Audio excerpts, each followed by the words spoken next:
कल्पना कीजिए एक जीव की जो अक्सर आपके हाथ से बड़ा नहीं होता, जो इतनी तेजी और इतनी ताकत से मुक्का मार सकता है कि उसकी तुलना 22 कैलिबर की गोली से की गई है। एक ऐसा मुक्का जो सचमुच अपने आसपास के पानी को उबाल देता है। यह कोई साइंस फिक्शन फिल्म का राक्षस नहीं है, यह है मैंटिस श्रिम्प, समुद्र का अपना छोटा डरावना ग्लेडिएटर। तो उस जोरदार मुक्के के पीछे क्या रहस्य है जो पलक झपकते ही एक्वेरियम के शीशे को तोड़ सकता है और कठोर कवच वाले शिकार को नष्ट कर सकता है? प्रकृति ने ऐसा अविश्वसनीय हथियार कैसे बनाया? गर्म ट्रॉपिकल और सब ट्रॉपिकल वाटर्स में एक एवोल्यूशनरी रॉक स्टार रहता है, मैंटिस श्रिम्प। अब ये असल में श्रिम्प नहीं है, ये दूर के कजिन्स हैं, स्टोमाटोपोडा नाम के एक ऑर्डर का हिस्सा। और वाह, ये कई तरह के रंगों में आते हैं, लेकिन इनकी सुंदर बाहरी बनावट पर मत जाना। ये रंग कुछ भयंकर फायर पावर को छुपा रहे हैं। इनकी 450 से ज्यादा प्रजातियां हैं और वे ज्यादातर अपने गियर के आधार पर 2 कैंप्स में बंटे हैं, स्मैशर्स और स्पीरर्स। स्पीरर्स, जैसा कि नाम से पता चलता है, मछली जैसे नरम लक्ष्यों को भेदने के लिए नुकीले कांटेदार आर्म्स का उपयोग करते हैं। लेकिन आज हम स्मैशर्स की बात कर रहे हैं। ये रीफ के हेवी हिटर्स हैं जो 2 क्लब लाइक आर्म्स से लैस हैं, जिन्हें वे बिल्कुल विनाशकारी परिणामों के साथ स्विंग करते हैं। वे लगभग एलियन दिखते हैं, जिनकी आंखें स्वतंत्र रूप से चलती हैं और एनिमल किंगडम में सबा से अजीब विजन में से एक है। वे पोलराइज्ड लाइट और ऐसे कई रंगों को देख सकते हैं जिनकी हम कल्पना भी नहीं कर सकते। लेकिन सिर्फ उनकी आईसाइट ही सुपर पावर्ड नहीं है, उनकी पंच है जिसने साइंटिस्ट्स और इंजीनियर्स को पूरी तरह से हुक्ड कर रखा है। यह अंडर वाटर वॉरियर कुछ सीरियस नेचुरली इंजीनियर्ड हीट रखता है, एक बायोलॉजिकल वंडर जिसे हम अभी समझना शुरू ही कर रहे हैं। बड़ा सवाल जो वैज्ञानिकों को सच में सोचने पर मजबूर कर देता है सीधा है, कुछ इंच का जीव इतनी जबरदस्त ताकत कैसे पैदा कर सकता है? कुछ प्रजातियां मुश्किल से 10 सेंटीमीटर की होती हैं, फिर भी वे केकड़ों और घोंघों के बेहद सख्त खोलों को पूरी तरह से तोड़ सकती हैं, जो उनके पसंदीदा नाश्ते हैं। फिजिक्स के बारे में एक पल के लिए सोचिए। मैंटिस श्रिम्प के पंजे जितनी तेजी से किसी अंग को चलाने के लिए आपको अविश्वसनीय मात्रा में शक्ति की जरूरत होती है। अगर हम इंसान अपने हाथों को आनुपातिक रूप से इतनी तेजी से बढ़ा पाते तो हम स्टील की डिस्ट्राइकों को भेद रहे होते। मैंटिस श्रिम्प ऐसे शिकार का पीछा करता है जिसके बारे में दूसरे शिकारी सोच भी नहीं सकते। यह सब एक ऐसे पंच की वजह से है जो सामान्य बायोलॉजी का मजाक उड़ाता लगता है। ये डेविड बनाम गोलियत जैसा है। अगर डेविड के पास ऐसा हथौड़ा होता जो गोली की तरह तेजी से चलता। यह सिर्फ मजबूत होने की बात नहीं है, यह एक अविश्वसनीय रूप से चतुर बायोमैकेनिकल पहेली है जिसे प्रकृति ने शानदार अंदाज में हल किया है।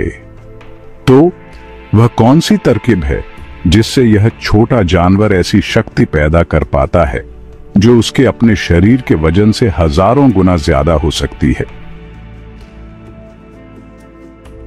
ठीक है, तो उस किलर पंच का राज सिर्फ बड़ी बड़ी मसल्स होने में नहीं है। अगर सिर्फ मसल्स होती तो स्ट्राइक बहुत बहुत धीमी होती। इसके बजाय मैंटिस श्रिम्प कुछ बहुत ही कमाल की चीज का इस्तेमाल करता है, एक built in elastic energy storage system. एक धनुष को खींचने या एक गुलेल को लोड करने की कल्पना करें। श्रिम्प धीरे धीरे अपनी मसल्स को मोड़ता है, सीधा पंच मारने के लिए नहीं, बल्कि अपनी एक्सोस्केलेटन के खास हिस्सों में एनर्जी भरने के लिए। इस एनर्जी का ज्यादातर हिस्सा एक सैडल शेप वाले हिस्से में जमा होता है, जिसे चतुराई से सैडल कहा जाता है, और एक और हिस्सा जिसे मेरल वी कहते हैं, जो उसकी क्लब आर्म के एक सेगमेंट में छुपा होता है। ये हिस्से सुपर स्ट्रॉन्ग नेचुरल मटेरियल से बने होते हैं, जिसमें चिटिन भी शामिल है, और इन्हें अविश्वसनीय रूप से कठोर होने के लिए डिजाइन किया गया है। लेकिन साथ ही ये मुड़कर बहुत ज्यादा इलास्टिक पोटेंशियल एनर्जी स्टोर करने में भी सक्षम है। ये एक बहुत बहुत पावरफुल स्प्रिंग को घुमाने जैसा है। मसल्स को इस सारी एनर्जी को बनाने में समय लगता है, जिसे फिर एक पल में छोड़ा जा सकता है। ये एनर्जी स्टोरेज ट्रिक पहेली का पहला हिस्सा है, उसके बिजली तेज अटैक को समझने की पहली कुंजी है। इतनी एनर्जी स्टोर करना एक बात है, पर उसे लगभग तुरंत रिलीज कैसे किया जाता है, यहीं पर मैंटिस श्रिम्प का डिजाइन बहुत क्लेवरी भरा हो जाता है। एक सुपर स्लिक लैच मैकेनिज्म की वजह से एक बार जब वह स्प्रिंग उसके आर्म में मौजूद लचीली संरचनाएं पूरी तरह से मुड़कर लॉड हो जाती है, तो उसे एक लैच कसकर पकड़ लेता है। यह लैच आर्म को बहुत जल्दी फायर होने से रोकता है, जिससे श्रिम्प को अधिकतम मात्रा में एनर्जी स्टोर करने में मदद मिलती है। फिर जब हमला करने का समय आता है तो मैंटिस श्रिम्प बस लैच को छोड़ देता है। इसके पीछे की मैकेनिक्स काफी जटिल हैं, जिसमें उसके एक्सोस्केलेटन के विशेष कड़े हिस्से और कुछ बेहद सटीक मसल कंट्रोल शामिल है। पर यह इतना ही नहीं है, उसके पास एक 4 बार लिंकेज सिस्टम भी है। अब एक 4 बार लिंकेज इंजीनियरिंग में एक बहुत ही आम गैजेट है, बस 4 कठोर बार जो पिवट से जुड़े होते हैं। मैंटिस श्रिम्प के लिए यह सिस्टम एक फोर्स और स्पीड बूस्टर की तरह काम करता है। जब वह सारी स्टोर्ड इलास्टिक एनर्जी बाहर निकलती है, तो 4 बार लिंकेज उस एनर्जी को डैक्टाइल क्लब, जो कि हथौड़े वाला हिस्सा है, के अविश्वसनीय रूप से तेज रोटेशन में बदलने में मदद करता है। स्टोर्ड एनर्जी, एक क्विक रिलीज लैच और उस एम्प्लीफाइंग लिंकेज सिस्टम का यह कॉम्बिनेशन ही मैंटिस श्रिम्प को मांसपेशियों की सामान्य गति सीमा को पार करने देता है और मूल रूप से उसके हाथ को पानी के भीतर की कैनन में बदल देता है। तो जैसे ही लैच रिलीज होता है और बूम, वो सारी जमा की हुई एनर्जी एकदम से बाहर निकलती है। मैंटिस श्रिम्प का क्लब इतनी तेजी से आगे बढ़ता है कि पानी में इसकी स्पीड 23 मीटर प्रति सेकंड तक पहुंच जाती है, जो करीब 51 मील प्रति घंटा है। आपको अंदाजा देने के लिए कि यह कितना कमाल का है, इसका एक्सलरेशन .22 कैलिबर बुलेट के जैसा है, 1 लाख मीटर प्रति सेकंड स्क्वायर्ड से भी ज्यादा। ये सिर्फ तेज नहीं है, ये पूरे एनिमल किंगडम में लिम्ब मूवमेंट्स में सबा से तेज में से एक है। इस इंपैक्ट से 1500 न्यूटन तक का फोर्स लग सकता है। ये श्रिम्प के अपने वजन से 2500 गुना ज्यादा होता है, या फिर हजारों गुना ज्यादा भी। सोचिए, 160 पाउंड का फोर्स। यह मोलस्क और क्रैब के शेल्स को ऐसे तोड़ने के लिए काफी है जैसे वे चीनी के बने हों। लेकिन तबाही यहीं खत्म नहीं होती।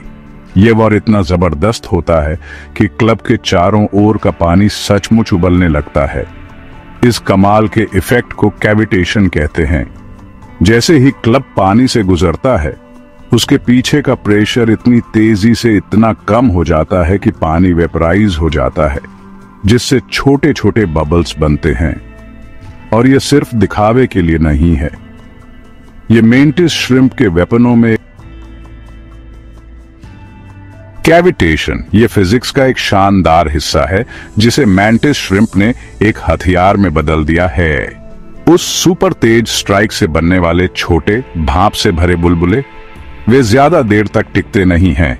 जैसे ही वे बनते हैं, उनके आसपास का ज्यादा दबाव वाला पानी उन्हें ढा देता है और वे जोर से ढह जाते हैं। ये ढहना असल में एक इम्प्लोजन है और ये एक दूसरी शॉक वेव बनाता है। ये शॉक वेव ही शिकार को सुन्न करने, घायल करने या यहां तक कि मारने के लिए काफी मजबूत हो सकती है, भले ही क्लब खुद सीधे न लगे। तो बेचारे शिकार को 2 बार चोट लगती है, पहले क्लब से और फिर एक पल बाद उन ढहते हुए कैविटेशन बुलबुलों से निकली शॉकवेव सी। कैविटेशन के दौरान निकलने वाली ऊर्जा बहुत ज्यादा होती है। इन ढहते हुए बुलबुलों के अंदर का तापमान पल भर के लिए हजारों डिग्री सेल्सियस तक बढ़ सकता है। कुछ कहते हैं कि यह सूरज की सतह जैसा होता है, बस एक छोटी सी जगह पर एक छोटे से पल के लिए। ये डबल वार मैंटिस श्रिम्प के हमले को अविश्वसनीय रूप से घातक और प्रभावी बनाता है, जिसका मतलब है कि बहुत कम जीव इससे बच पाते हैं। ठीक है, तो अगर एपी बार बार ऐसे मॉन्स्टर हिट मार रहे हैं तो आपको यह सोचना होगा मेंटिस झींगा अपना हथियार कैसे नहीं तोड़ता। अगर एपी बुलेट जैसी ताकत से चीजों को मार रहे हैं तो आपको कुछ गंभीर नुकसान की उम्मीद होगी, है ना? खैर, एक स्मैशर मेंटिस झींगा का डैक्टाइल क्लब प्राकृतिक सामग्री विज्ञान का एक पूर्ण उत्कृष्ट कृति है। और मैं आपको बता दूं, रिसर्च से पता चला है कि ये क्लब अविश्वसनीय रूप से मजबूत होते हैं। क्लब में एक मल्टी लेयर्ड सेटअप होता है और हर लेयर इसकी कुल मजबूती और चोट सहने की क्षमता में भूमिका निभाती है। सभा से बाहरी परत अक्सर सुपर हार्ड और सिरेमिक जैसी होती है, जो हाइड्रोक्सीपेटाइट जैसी चीजों से बनी होती है, जैसा कि हमारी हड्डियों और दांतों में होता है। उसके नीचे काइटिन के रेशे सर्पिल आकार में व्यवस्थित होते हैं, जैसे एक सर्पिल सीढ़ी। इसे बुलीगैंड संरचना कहा जाता है और यह प्रभाव ऊर्जा को फैलाने और दरारों को क्लब के आर पार जाने से रोकने में अद्भुत है। इसके बजाय दरारों को मुड़ने और घूमने के लिए मजबूर किया जाता है, जिससे उनकी गति कम हो जाती है और पूरी तरह से टूटने से बच जाता है। और बस इतना ही नहीं, शोधकर्ताओं ने क्लब की बाहरी पराटों में एक वी आकार का हेरिंग बाउंड पैटर्न, साथ ही इन्फोनोनिक तंत्रों को भी पाया है। ये छोटे अंतर्निर्मित शॉक एब्जॉर्बर की तरह होते हैं, जो हानिकारक तनाव तरंगों, खासकर उच्च आवृत्ति वाली तरंगों को फिल्टर करते हैं। यह झींगा के अपने शरीर को उसके अपने शक्तिशाली प्रहारों और उन ढहते कैविटेशन बुलबुले के झटके से बचाता है। यह गंभीर रूप से स्मार्ट डिजाइन मेंटिस झींगा को अपने मुख्य हथियार को टूटे बिना अपने जीवन काल में हजारों शक्तिशाली प्रहार करने देता है। यह जबरदस्त मुक्का मैंटिस श्रिम्प को शिकारियों के तौर पर एक बहुत बड़ा फायदा देता है। इससे उन्हें ऐसे खाने के सोर्सेज तक पहुंचने में मदद मिलती है जो आर्मर्ड शेल्स में बंद होते हैं, ऐसी चीजें जिन्हें कोई और समुद्री शिकारी छू भी नहीं सकता। एक घोंघे या केकड़े के खोल को तोड़ने के लिए बहुत ताकत चाहिए होती है और मैंटिस श्रिम्प ने इसके लिए बिल्कुल सही टूल डेवलप किया है। जैसा कि हमने बताया, स्मैशर टाइप के पास उनके क्लब्स होते हैं और स्पीरर टाइप के पास मछली जैसे नरम शिकार को पकड़ने के लिए यून के कांटेदार आर्म्स होते हैं। दोनों ने अपने पसंदीदा खाने के लिए सुपर इफेक्टिव शिकार के तरीके डेवलप किए हैं और यह बस यह दिखाता है कि स्ट्रोमेटोपोडा ग्रुप में एवोल्यूशन चीजों को अलग अलग शानदार डायरेक्शन में कैसे ले जा सकता है। और यह भी जान लो, ये कॉम्प्लिकेटेड स्मैशिंग गियर कुछ ऐसा नहीं है जो वे बड़े होकर सीखते हैं। स्टडी से पता चला है कि मैंटिस श्रिम्प के बागचे अंडे से निकलने के कुछ ही दिनों बाद जोरदार मुक्के मार सकते हैं। इसका मतलब है कि यह सुपर पावर उनके सर्वाइवल के लिए शुरू से ही बहुत जरूरी है। यह सच में बताता है कि यह सीक्रेट वेपन उनकी पूरी लाइफ में कितना जरूरी है। बात करें नेचुरल सिलेक्शन के एक परफेक्ट एग्जाम्पल की, जो कुछ बहुत ही स्पेशलाइज्ड और इनक्रेडिबली इफेक्टिव बायोलॉजिकल मशीनरी बनाता है। यह एक छोटा टाइटन है, एक सच्चा एवोल्यूशनरी मार्वल। मैंटिस श्रिम्प की वाइल्ड एबिलिटीज ने सिर्फ हम जैसे नेचर नर्ड्स को ही इंप्रेस नहीं किया है, साइंटिस्ट्स और इंजीनियर्स भी इससे बहुत कुछ सीख रहे हैं। खासकर उसका डैक्टिल क्लब मटेरियल साइंटिस्ट्स का ध्यान अपनी तरफ खींच रहा है, जो ultra strong impact resistant materials बनाना चाहते हैं। सोचिए, ऐसा बॉडी आर्मर जो जबरदस्त मार सह सके, या फिर एयरप्लेन्स और स्पेसक्राफ्ट के लिए सुपर लाइट और super strong materials. Researchers club के लेयर्ड स्ट्रक्चर, उसके स्पाइरलिंग फाइबर पैटर्न्स और उन हेरिंगबोन डिजाइन्स की कॉपी करके वैसे ही अमेजिंग प्रॉपर्टीज वाले सिंथेटिक मटेरियल्स बनाने की कोशिश कर रहे हैं। मैंटिस श्रिम्प का क्लब जिस तरह एनर्जी को हैंडल करता है और क्रैक्स को रोकता है, वो हेलमेट्स से लेकर कार्स और मशीन्स के लिए ज्यादा ड्यूरेबल पार्ट्स बनाने में ब्रेक थ्रू ला सकता है। लाखों सालों के एवोल्यूशन से निकले नेचुरल सॉल्यूशंस को देखकर हमें कुछ मुश्किल इंजीनियरिंग प्रॉब्लम्स को हल करने के लिए नए आइडियाज मिल सकते हैं। मैंटिस श्रिम्प सिर्फ एक कूल क्रीचर नहीं है, ये फ्यूचर टेक के लिए एक लिविंग ब्लूप्रिंट जैसा है। जो ये साबित करता है कि नेचर अक्सर सभा से अच्छे डिजाइन्स पहले बनाती है। तो समुद्र की गहराइयों से एक ऐसा जीव आता है जिसने जैविक हथियार को लगभग परिपूर्ण कर लिया है। मेंटिस श्रिम्प अपने छोटे आकार के बावजूद लगभग अविश्वसनीय शक्ति के साथ एक पंच पैक करता है।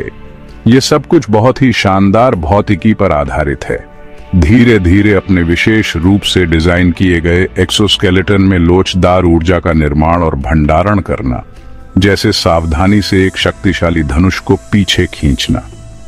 फिर वह अचानक विस्फोटक रिलीज होती है जो एक चालाक कुंडी से शुरू होती है और उस शानदार 4 बार लिंकेज सिस्टम से बढ़ती है। यह अत्यधिक गति और बल का एक प्रहार करता है, एक शारीरिक हिट, जिसके बाद कैविटेशन बुलबुले की शुद्ध विनाशकारी शक्ति होती है जो उनके चारों ओर पानी को उबालती है। और यह सब एक ऐसे हाथ से करता है जो प्रभाव का विरोध करने के लिए इतनी अच्छी तरह से बना है कि यह हजारों ऐसे हिंसक वार झेल सकता है। मेंटिस श्रिम्प सिर्फ एक रंगीन क्रस्टेशियन से क्यों बढ़कर है। यह विकास की शक्ति का एक अविश्वसनीय उदाहरण है। एक पानी के नीचे का योद्धा जिसने बिना किसी संदेह के परम उच्च गति वाले हथियार का इंजीनियरिंग किया है। इसके रहस्य अभी भी उजागर हो रहे हैं, जो हमें याद दिलाते हैं कि प्राकृतिक दुनिया दिमाग को उड़ाने वाले नवाचार और शक्ति से भरी हुई है। क्या एएपी मेंटिस श्रिम्प के अविश्वसनीय पंच से पूरी तरह हैरान रह गए थे? अगर एएपी हैरान थे तो लाइक बटन को स्मैश कर दें और प्रकृति में पाए जाने वाले इंजीनियरिंग के सभा से अद्भुत कारनामों के बारे में अधिक जानने के लिए सुनिश्चित करें कि एएपी चैनल को सब्सक्राइब करें और उस नोटिफिकेशन बेल को बजा दें।